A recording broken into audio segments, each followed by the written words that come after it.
Hello and welcome to yet another mini cast. Today we're going to be talking about Decrypto. I'm being joined today by Daryl, Ian, the usual team. the usual suspects. Okay, so Decrypto is a word game, but it's a little bit different to a lot of the other ones. You split into two different teams, so far so code names. But after that, it takes very much a kind of turn. You've got these two screens, one for each team, and you have a number of cards which just kind of have a jumbled mess on them. You can't really make out too much from them. I think you can make out words if you really squint at them, but that's not the intention. Because as soon as you pop them inside your screen, your team can see the word clear as day. Also, with every word, there would be an associated number. So the best way to describe it is your screen has four separate little screens, which all kind of have like a red perspex style kind of like overlay to them. So when you put the card in, it kind of nullifies a lot of the data on the card that you've put in, and what you're left is a word, which is then associated to a number between 1 and 4. Over the course of the game, then, you're going to take turns being a clue giver. The clue giver draws a card from a deck, and it will have a 3-digit number on. For example, on the back of the box, it gives the example 342. You then have to give 3 clues to your teammates associated to each number. You can say whatever you want. You don't have to limit it to one word. It can be 2, 3 words. It could be a whole sentence if you really want to. And that is meant to be associated with one of the words, and it's meant to generate a number. The team then has to read you back the 3-digit number that you have on your card. If they succeed, your team's done good. If you fail, you lose one of your 2 lives. The twist to this is the other team will be writing down the clues that are being given, and they can start to work out what's associated to what number. And before the team that's currently trying to guess makes their guess, the other team can interrupt and say, okay, we think the number is 342. And if they are successful with that, they will gain an interrupt token. And again, if they manage to get 2 of those, they win the game. Really, it means that what you're trying to do when you're giving clues is, although you can say whatever you want, you don't want to be too obvious with it, but at the same time you don't want to be too vague, because otherwise your team won't guess the number, and so on. I think that's kind of the gist of the game. Yeah, I pretty think, much. isn't it? Yeah, the idea really is to make something obvious for the person you're sat with, but not obvious for the people that are opposite. So Yeah. you want to kind of scramble it up. I mean, personally, I know I've had a lot of luck in the past by making it kind of rude. I feel like we always try that, don't we? We do. I have something of a horrible, decrepit mind link with Sean. Yep. Oh god, yeah, we've had some horrific games. So, like, Yeah. we've had one before with the whole code, and every single word is like a horrible sex act. And the other team, which is, I think it was you two, or like at least you, Steve, and you're sat Yeah. there going, I have no idea how we're going to link this to anything. I'm pretty sure we and actually Sean's played. there like, yeah, no, that's that, and that's that, and it's yeah, I'm pretty sure one of the most horrific ones was, I think it was me, Daryl, and Helen against you Yeah. and Sean, and all 3 of us were kind of sat there dumbfounded as to what all these clues meant. I mean, throughout almost the entire game, we Pretty had much, yeah. no idea at all, and you guys on the other side just got every single one. yeah. Admittedly, sometimes it backfired. I think you had a couple of games where it really didn't work very well. Yeah, so Whether that was us going for like seriously offensive yes, things, yeah, like really unpleasant in whatever way we could think of, and it got to the point where we were trying too hard to make it stupid. Then it was offensive, but it wasn't actually helpful. It was just us trying to say offensive things to each other. And then when we worked it out afterwards that we could Yeah. do this better. I mean, There are a couple of rules as to clues that you can give and what you can't give. What you're not allowed to give as a rule is something that's very specific to one person. For example, if the name was a location somewhere and someone said, "Oh, remember that time we did this? Where was it?" or something like that. You're not allowed to give clues like that. It has to be information that would be attainable, say, on the internet, for example. So there's no harm in giving a clue where someone knows an obscure fact, and so do you, and no one else on the table does, and you know that. It's fine to give that as a clue. I know I took a real chance on one game, and it backfired horribly, where the clue was chameleon. Was right. what I was trying to get people to say, and I said kid, because Kid Chameleon is kind of a popular game that used to be on the Mega Drive that, a lot of... It's kind of one of those games where not everyone's going to know it, but if you know your Mega Drive games, you'll know what Kid Chameleon is, and no one got it at all. Like, no one... I not only did no one make the connection, but I kind of explained myself afterwards, after the game was done, and I think the whole table just said, "Yeah, never heard of that game." Oh no, I was there for that, so I remember going, "Oh yeah, no, I know that game." I would never have got it. It's so Okay, obscure that it wouldn't have clicked for me to remember it. yeah. But I think everyone else had not heard of the game, I think. Yeah. My teammates especially were not clued in as to what Kid Chameleon was. But I feel like one of my favourite ones was we had, I think the words we had were like sword, sandwich, Oh god, that one was so annoying. and then some other things. And me and Sean were doing it, and I said pork. You said pork for so many, Oh. pork sword, pork sandwich, and we were just like, what's he on about? So it was like So pork. upsetting. And then I was sat there because it was like it was sword then sandwich. I thought, oh god, what if I'm gonna have to think of something that is in the sandwich but isn't sexual and can be used for sword. it was I can't remember what I picked in the end. It worked. Did you say meat, I think, at one point? Oh yeah. And it was just like, everyone was just looking at you, like, you kept saying words, and we were like, well, it's Actually, I got to think be it's- one of these. Yeah, it's one of those, isn't it? Where if you know the other person quite well, you can do it quite well. Like Yeah, you yeah. can get inside that other person's head. And Yeah. I don't feel like that's me knowing Sean very well. I think we are the same sort of degenerate. The interesting thing is you may, if you've played Decrypto before at home, you probably do much the same thing. Keeping old sheets from old games, and it would be interesting to see how many I can actually talk about on here, and which ones, because I'm gonna have some of the ones which went absolutely horrific before. I think the only thing is a lot of these don't actually have the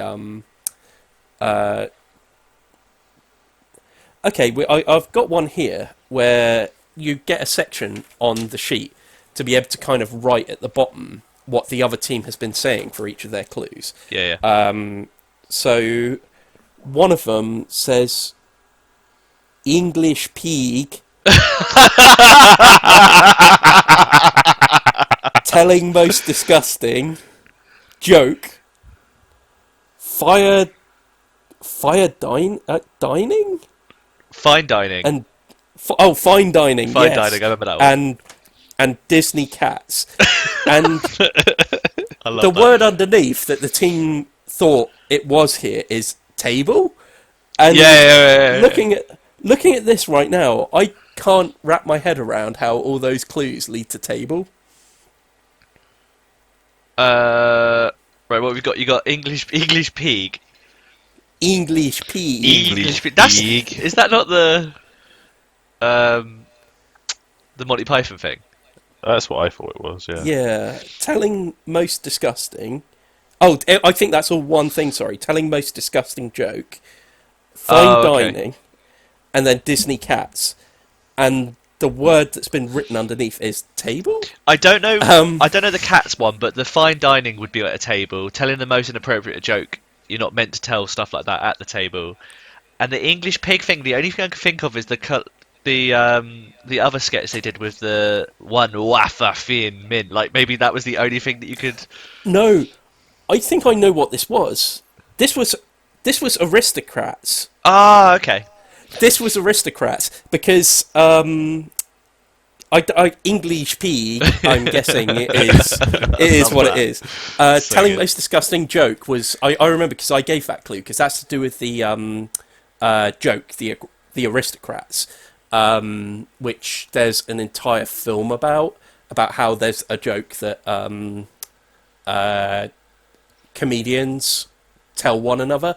So they'll always say the most disgusting thing. The joke usually opens with, I've got this act. I want you to hear it and see whether you want to take it on. And then they just proceed to tell the most disgusting thing they could possibly think of. It's not even necessarily funny. It's just horrific. And then usually the guy at the end says, oh, what do you call this act? And they usually say the aristocrats. That literally is the joke.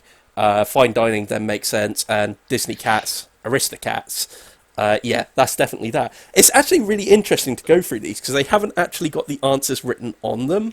So Have you got an old me and Sean one? That's what I'm looking for, and trying to. We definitely kept the one with the pork sword. Oh yeah, I'm sure Oh we my did. God. So funny. I don't know, you guys. If you guys can talk amongst yourself for a minute, and I'll go through these and try and find. So I think what's interesting about this, obviously in the current scenario, we're all stuck in our houses. Daryl, you found an online Yeah, so Decrypto. it's through Reddit as some guy has made a very, very bare bones version of it. But yeah, essentially you can play it on a web based digital Browser. app. Yeah, which is really, really cool. Oh god, it's like woawoa.github.io/decrypto. I But did have it up. Hang on. I've got like um, a smaller one that gets to it. yeah, it's on anyway. It's But http tiny.cc/decrypto. so it basically you generate a new code. So it'll give you, like, for instance, I've got 214, and then well, basically, it'll let you start a new game, and you can essentially it'll give you some random cards. So I've got blacksmith, flesh, wheelchair, and plastic, and essentially we could play it in isolation using probably pen and paper or notepad or whatever, and Discord. So it's one of those games where it's quite, although the actual game itself is a game that I think most people that love those kind of social deduction games should own. It's Yeah, it's quite interesting that there's someone has made like their own version of it, so people can play it in these kind of yeah, trying times. I think we'll definitely be giving it a go. Yeah, 100%. I mean, Definitely. Yeah, we were sort of, before we started this, we were kind of talking about ways we could try and run a version of it with ourselves. I mean, there was different voice channels, different pen, paper, that kind of stuff, and sending pictures and webcams. We think that we could probably do it, but yeah. think I we mean, could we've got our Discord channel, Yeah.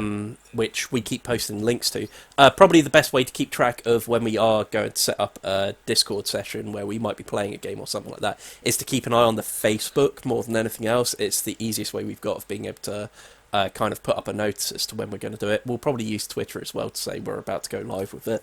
But we will probably look at running a game of Decrypto at some point on the Discord, hopefully. I hate to tell you guys this, but I cannot find the sheet that you were looking for. Oh Ian. no. I feel like we kept it safe somewhere else. Yeah, we I think may it was well so have. good. Probably been we went- laminated. But I will say that there is one game that I've got here which simply lasted 3 clues, and the 3 clues were toilet blowjob, dribble, and bowel expulsion. That is And that's definitely it. me. That's so That's good. me. At that point, the game is over. I'm wondering whether that's one of the ones with where you and Sean just screwed around. That's I think. definitely me. I remember. Yeah. I remember using the term bowel expulsion. Oh, Yeah, man. but it's amazing that that literally was it. At that point, the game was failed. Um, there's also another one here. Like it sometimes is interesting to look at the way that the clues have actually gone. So there's one here where it goes mushroom, peach, wimpy, im, imper something, Dracula, and then beef curtain. Oh, God. Yeah. So beef curtain was me, Yes. and it Yeah. was a different clue. Yeah. So I assume that is someone thought beef curtain matched that because it had mushroom in it. But I think mushroom one, it was kingdom Possibly. Right. Yeah. because it was Yeah. It mushroom makes sense kingdom with peach as peach. well. But obviously, if someone was trying to throw him off with food, but obviously beef curtains went in that category. But it was supposed to be in a separate category, obviously. And then there's another one here. Shrek, forced, CC, throbbing organ.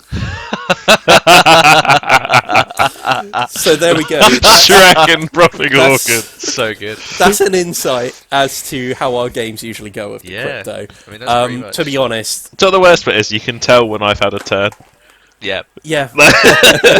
like easily. The, I think the biggest compliment we can give about Decrypto is the same thing we say about Letter Jam, which is whenever we play this, we end up pretty much crying with laughter at some point. Yeah, it's one of those games, isn't it, that just easily makes you. I don't know, you have so much fun with it. Like, it doesn't matter the Yeah. social group; you can still have fun no matter what. Because even if people are trying to be serious and giving like really like smart clues, there's still someone, usually me, that's messing up so bad that it's just hilarious. It's One just thing, funny. it is, it really is. One thing I will mention is there is an expansion to this. I keep wanting to call it the Laserdisc expansion, but it's Laser Drive expansion. We've actually not played it. I don't own it. But essentially what happens in the expansion is it gives you a category, and the clue you give has to somehow fit into that category. I'm not sure I like the sound of it. Obviously, I can't say it is bad because I haven't played it. But just to me, a lot of this game feels like the fun is in player creativity in the clues they're giving and stuff. And forcing them to give a clue in a category kind of fences them in a bit. And kind of... I just don't know whether it would be as funny. No, I know what you mean. And I think that humour is a big part of what makes Decrypto great. I think. Yeah, I would say it definitely has. It's just, yeah. I don't know. Having an extra thing, it might be really good, but I honestly, yeah, I don't think it'd be that. Yeah, we can't say for definite without actually having played it ourselves. I'm not going to sit here and say I know everything there is to know about this expansion because I possibly couldn't. Or I couldn't possibly, should I say. There is no possibility. It's possible I could know everything about this game I've never played. Yeah. But generally, I don't know. It kind of feels like if you're going to put boundaries on people, it starts becoming more of a serious game. And Decrypto's at its best, I think, when people aren't treating it seriously. It's sometimes funny when one person on one team is treating it seriously and is being given rubbish clues. It's always fun to see one person get really frustrated. But this really feels as if it separates the game into a more serious game over something that you can just have fun with, I think. Yeah. But yeah, I don't know. Man, this is real short, but I think we're kind of running out of things to say about this, really. There's not much difference of opinion here, is there? It's a brilliant game with a brilliant concept and, well, brilliantly formatted. I've never not had fun. No. Yeah. And I think the only other... Actually, no, there's still something we can talk about here, and that is equivalence. Things you could get instead of Decrypto. Perhaps you've played Decrypto a lot and are looking for something else to play. We've already mentioned Letter Jam. Yeah, code names in any Code format. names, yeah. I mean, Those are the two that stand out. Yeah, I would almost say I think I'd prefer to play Trap Words. Yeah, I was going to say Trap Words. Yeah, Trap Words. Codenames. I think out of all of them, I think Letter Jam is the game I would say to try next if you've played Decrypto, like it, and want to move on to something else. It's entirely a one-team game, Letter Jam is, compared to Decrypto, where it's two opposing teams. I think Trap Words is probably the next game I'd probably recommend if you had two opposing teams. I can't help but think that Codenames feels dated now already. What, even with all the various different I think versions? word games have come on so well in the last few years, especially. Yeah, Yeah. yeah. Because the thing with Codenames, although there's lots and lots of different versions of it, the only different versions that play differently really is Codenames and Codenames Pictures. They're the only two which have a noticeable difference between the two. A lot of the other ones which have been released are all things like Codenames After Dark, where it's just you've got a not safe for work version of it, or you've got Marvel Codenames, so most of the clues are all based in the Marvel universe. As such, they're not really expansions as much as they are different versions of the same game, if that makes sense. And I think that's the only reason why I think Codenames has kind of outstayed its welcome by this point. Saying that, you have got Codenames Duet, though, which is a specific two-player version of the game, which I have not tried, so I can't possibly comment on how good that actually is. But yeah, luckily, the word games at the moment are thriving. There's lots of really good word games out there. I'm sure there's ones that we haven't mentioned here that you guys are probably saying is probably your favourite word game right now. But, it's a genre that works really well with groups of people. Apart from that, I don't think I've got much else to say, really. No, I can't think of anything else No. other than just try it. I mean, try the app out. We'll probably put a link into it in the description below. But There will 100% be a link. yeah, it's not even an expensive game as well. I think sometimes there's some really fun games that aren't expensive. You don't need so much stuff like with them. We didn't even say about. Did we say about the whole fact like you actually have like the little like kind of red tinted plastic where you hide like the words and it kind of. I did mention Okay, that, cool. yes. I completely There we spaced out. But yeah. I mean, there's a link on the back saying you can learn this game in 3 minutes. There's a video link you can go to. Personally, I think you can teach this in even less than that, I think. Really easy to teach, really fun to play, a real quick game. Haven't met someone that dislikes this game. I think it's essential, if I'm perfectly honest. Yeah, I think the only negative to it, and I genuinely had to really think to see if I could figure out any sort of negative, is you can't play it in small groups. No. And Yeah, you I need wouldn't at even least say that's 4 a real people. negative. Like yeah. Yeah, you do need a minimum of about 4 people to actually play this game. But yeah. Anyway, if you enjoyed this video and would like to follow us on social medias, you can at Everybody Dice if you're on Twitter, or Everybody Dice Show if you're on Instagram. We also have our Facebook page, www.facebook.com/Everybody Dice. And if you'd like to look at more of our content, including written reviews, you can find that all in one place at everybodydice.com. Apart from that, there are going to be some videos right here, right now. Please give them a click and watch some more of those videos. Maybe give us a like, share, comment, or subscribe. Yep. Thank you very much for joining us. Bye. Bye. Bye.